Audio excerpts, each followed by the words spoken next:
The Ethical Fashion Room podcast is about exploring sustainability and ethical production from an inside industry perspective.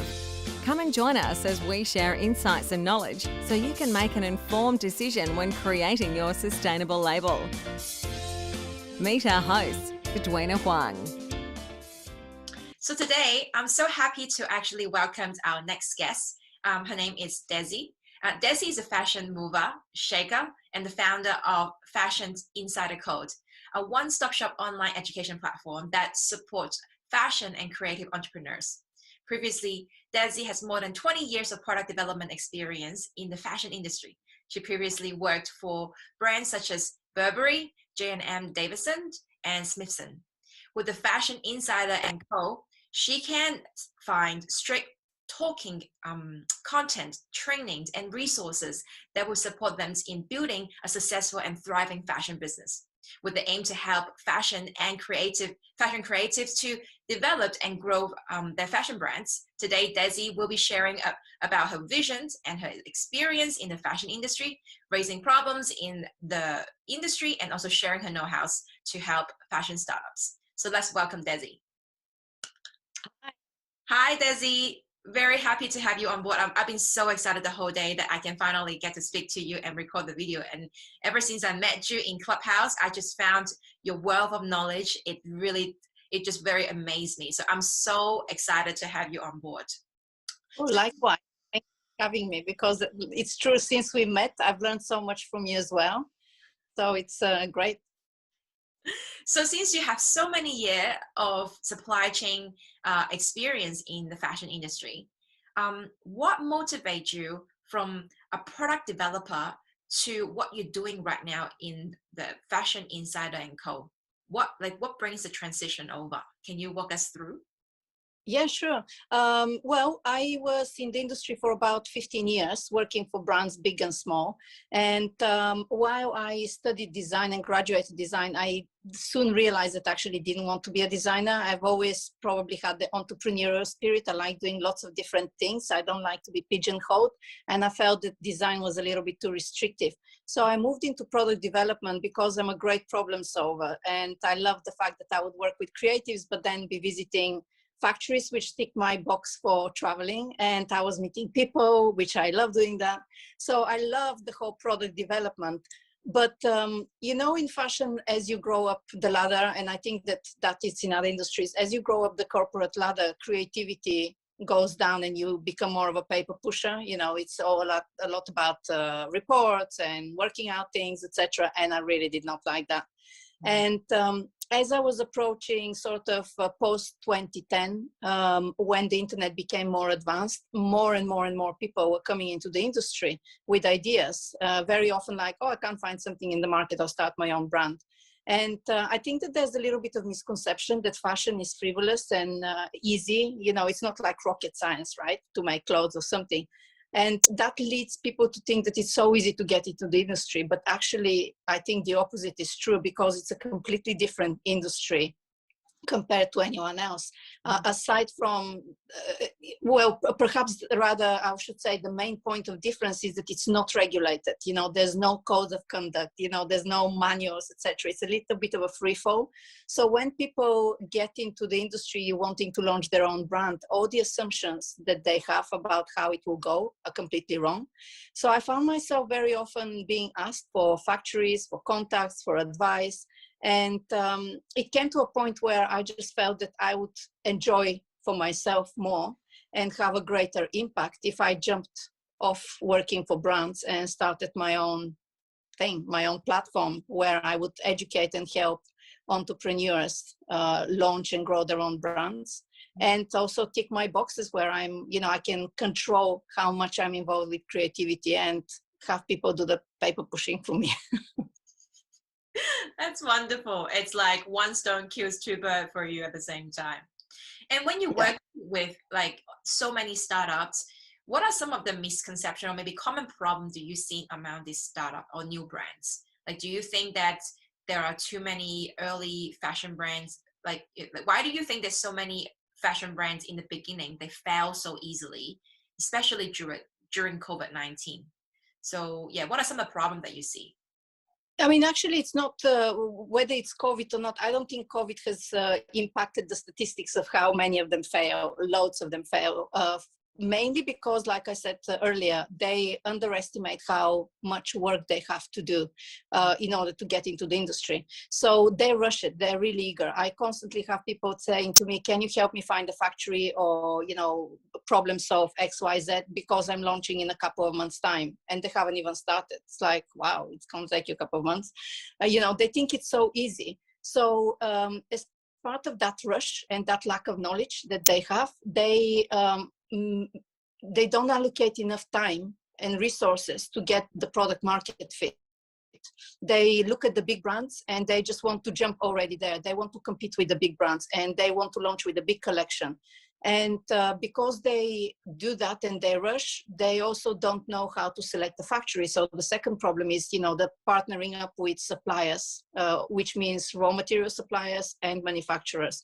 And very often, when they choose the wrong people, I usually talk to them about the 3 sins of picking the wrong supplier, and that is need, greed, and vanity. Because these are usually the reasons why they pick the wrong suppliers. They're either in a real rush because they are, or they are really tempted by working with someone who works with a big competitor because that, appeals to their vanity because they can go around and already make themselves, the ego takes over. Or they are really greedy. They just go for, I want a product that is sustainable and cheap and low minimum order quantity, but great quality. It's like this complete, yeah, the wish list that doesn't exist. Yeah. So because of that, they don't have a filter and they don't know how to select a supplier, or a partner. They don't look at suppliers as partners. So they pick the wrong one because of the wrong metrics. And this ultimately leads to, to their demise, if not before they launch, soon after they launch. It's just not, based on the right foundational foundations. And then the third component that is really key is that even if they got to the launch stage, they don't know how to market because they've been such a rush. They haven't done their product market fit properly. They don't really, they work on the assumption of knowing who their ideal customer is, but that often turns out not to be the ideal customer. And therefore they don't know how to talk to them. The messaging is off key. They don't sell. Instead, if something is, if they're not getting sales, they think it's because they don't have enough in the collection. They're missing something. So they go again to, square one, design more, etc. But actually they're not marketing and selling. So it's those 3 key ingredients that I repeatedly see. Oh, wow. But you're so spot on that, because I do also see that, usually, I guess, early brands or maybe brands that have contacted us, they actually, they have the ideas. They wanted to do it. They want to get it done. They want to execute it. They want to push the product to the markets. But very likely they miss some small step. Is that, for example, doing the proper prototyping, sampling, and they don't. If they change the material, I think this is something that I mentioned previously in all of our conversation. They change the material. They don't do the prototyping again because the stretch is different. The hang and the drape is also different. So, and then at the end of the day, order the whole bunch of material, but they're not able to realize, hey, that slight change of the material, it will alternate just how the fit on the body, and that's a big mistake. So I mean, right now, like, COVID's been going on for like 2 years now, nearly 2 years. What do you think this COVID-19 really impacted the fashion industry, or what can we learn from it? Like, do you think it benefit for is there specific, I guess, push to the fashion industry that to see, I guess, the whole COVID-19, a whole production right now differently, do you think? Yeah, God, absolutely. Funnily enough, I feel like COVID-19, I had been for years saying that the fashion industry needs a revolution. I just didn't think it would be a pandemic. I didn't think it would be a virus. But I've often said, when I would get frustrated with colleagues that I would discuss or clients, I would say, I just feel someone can, put the rocket in the industry and just blow it up and we can reassemble it. And I feel why not quite that drastic. COVID-19 last year has sort of allowed this opportunity for rearrangement. And what I mean by this is that there were a lot of big chains, a lot of big retailers that were inflated. They weren't operating on sustainable basis because they were getting venture capital or investors into their businesses. And in order to show growth so that they can get more and grow more, they were constantly discounting their products so that, there's revenue and turnover. And as they're growing, they would be ordering more from the suppliers and manufacturers, squeezing the margin so that it's cheaper because they know they'll be selling at reduced prices, etc. So there was this vicious circle. And I think that COVID-19 really brought to the fore how unstable they were, on what a a shaky foundation they were built. And that's why so many of them went out of business, which is a great thing. Unfortunately, it's had an impact on the manufacturers, but I think that there were a lot of also greedy manufacturers who were pandering, to these brands. So while we are, pointing the finger at fast fashion, they, people who have problems always have enablers. And in some ways, factories were enabling fast fashion, right? So this equation has been disrupted by COVID-19. But on the other hand, the positive change is that it's really allowed for people to reconnect again with small independent brands, because they were the ones who actually had the stock in their garage or spare bedroom, and they were able to still, deliver. They were much faster to turn the so-called ship around and be able to serve their customers. Very often they would have their emails, they would send really quick email, or they would have their phone number and they'll call them, and they went the extra mile for their customer. And I think that's been great because it reminded people, hey, they're small businesses, they're independent designers. Yes, you pay a little bit more maybe, but you get better service. You know who you're buying from and the impact your money is making to the brand. So I think there's been positive and negatives, but I would probably argue that the positives have been outweighed. And I have a lot of brands that I work with that have thrived through the pandemic. I thought that, after the initial freak out, oh my gosh, what are we going to do? Everyone just got braver and just, sort of cut out the distractions and just focused on, I need to survive. And that has led to them having more profit and more sales than ever in a time of pandemic. Mm-hmm. And what do you think the big brands really need to do, or what step do you think that they should really take to steer that big ship to a different directions? I think it's difficult. I think everyone is so obsessed with growing big, but big doesn't always mean profitable. So I think it's more important that the focus shifts on profitability. And I think in this day and age, profitability cannot come from just one income revenue stream. It has to be different. So I think instead of brands being so focused on getting investments so that they can grow and get more shops and expand and all of that, it's more about consolidating, picking out the best locations, looking at how to support the manufacturers so that, they operate ethically, but they get the decent margin and make profit, and also secure income streams from other different sources, just one. So and reconnecting with the customer. I think so many of them have lost touch of the customer because, for example, an established brand would often, fashion is renowned for not spending money on training and for paying low salaries and for operating very often on unpaid interns. And when you operate on low salaries or unpaid interns, these are usually people who are just wanting to get their foot in the industry, which means that they're probably completely different demographic from your customer base. So how can a marketing team run on juniors and interns know how to connect with your customer and speak their language? So it's just, I think that everyone just needs to get a little bit better organized and reconnect with their mission and goal, and what is the purpose of the brand? What do they want? Do they want to make money? And what's the best way to make money on a sustainable foundation? Mm-hmm.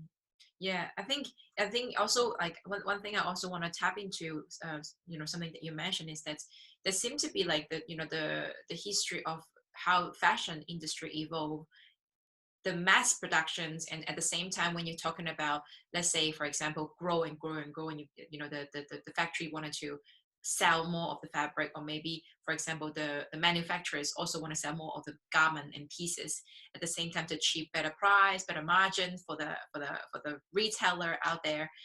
One thing is really miss the balance, is really understanding selling so much, what is the impact at the end? Like sustainable fashion, fast fashion, we don't see the price upfront, but it buys us back. I was actually doing a report the other day and just checked out, holy moly, like I remember a couple of years ago, the global fiber production was only 52 million tons. It's now 111 million tons. And instead of 47 million tons that actually go into landfill, it's 92. And I was just really blowing my mind that it really literally just doubled.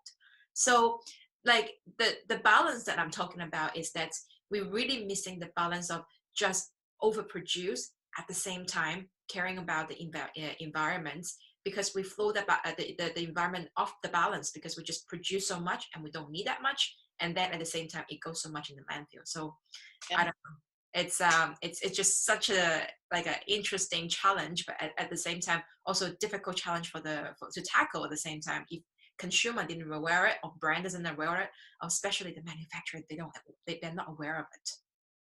Yeah, but that's why I think that if you were to focus on not just one stream of revenue, but you think, how can I reach my financial goal, let's say, and how can I get a few different streams of revenue, which makes my business more agile and flexible should anything happen, like another pandemic or whatever. You know, if it's something, my supply was to drop, I still have income from somewhere else. And if this happens, I think that it would make people produce less crap, you know, in terms of products that are not needed on the market, because a lot of the products on the market, we just don't need them. There's so much competition. But how about you do a proper customer survey, deliver to the market what you need, to the right target market, who's going to buy it. And maybe you work on a revenue share with your manufacturer, for example, or maybe you, I don't know, invest some of your profits into somewhere else, which would bring you profits or other income, or maybe you do an affiliate with some of the brands that you are manufacturing for, or I don't know, something. Depends on whether you're supplier, manufacturer, or retailer. But there's so many different ways in which they can generate more revenue, and that will result probably in a better profit